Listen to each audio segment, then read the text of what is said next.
Şoňky musulmançylyk bilýärmi? Nerden gawşapdy?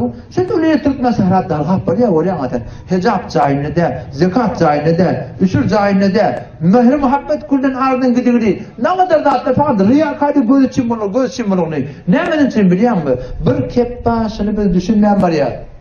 Şu bir kep şunu düşünsen hemme zat eliňe gelýär ha.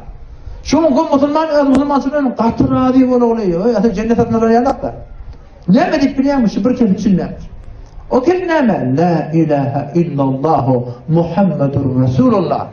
Şunu düşünün aslında. Şeytan tarafından fersemi kaldırır. He okulturman. Bu at hemmek şübilyer ahimay. Hemmek şübilyer bu at. Tebliğ neyme var. Buna ne istiyor kafa koylanım. Buna ne istiyor? Buna nereden geldi? Bundan geleni Mekke'den getir bula. Mekke'den Peygamber'in dinin işini öğrenmen için gelen adamlar bula. Avunda şabilen getir ahimay. Awalla kafa bayramlar tergeldi şu din yerleri. Maqtumul özgü dini bozulur. Aqlim şehir gedilir. Cefa çekip dini tanıdılar. Şu Mekke'den qayıp duracak sıralda din yerleri öz qaydana yok debeden. Ne kadar oğlan olsa yetim olup durama. Ne kadar dinandul gat durama. Bu kafa bayramlar böyle ne diyor? Ya Müslüman doğan şu iş peygamberin işi. Din diyanet öğrenmeden süren şey.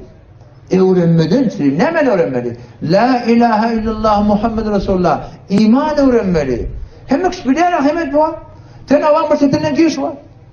Otururlan her gayet. Alkıyavanın başetinden girin. Fakat şu kelimen soraylı bir yemedin. Fakat şu kelimeni. Gel bari. La ilahe illallah Muhammed Resulullah ne mi dedi? Kim bilir şimdi? La ilahe illallah Muhammed Resulullah ne mi dedi? Şu kelimen düşünüyorum diye hitap eline diye. O bu beydiydin o bey. Bizim portlaşımız ne mi? Ayet kelimemiz ne mi? La yok. Elaha elah yok. İllallah Allah'dan başka. La yok. Ne mi yok? Elah Allah elah yok diye. İllallah Allah'dan başka. Allah'dan başka elah yok diye Allah. Allah'dan başka elah yok dedi ne mi? Elah dediği layık ibadet, layık itaat. Allah'dan başka layık ibadet yok. Fakat Allah'a ibadet etmeli. Allah'dan başka layık itaat yok. Fakat Allah'a Rab olmalıydı şey. La ilahe illallah. Oğlan ettir. Sahabalar gibi aydıptırlar. Sahabalar biliyor musun? Peygamberden sahabalar gibi aydıptır. Onu düşünüp aydıptırlar. Şu zamanla kafirler aytmaptır. Onu da düşünüp aytmaptırlar. Bizim aydıptır. Bizim hemen aydıptır. Huday veriptir de aydıptır. Yöne şu kelimeyi düşünler Müslüman doğan. Şu kelime bize ne misliyiz?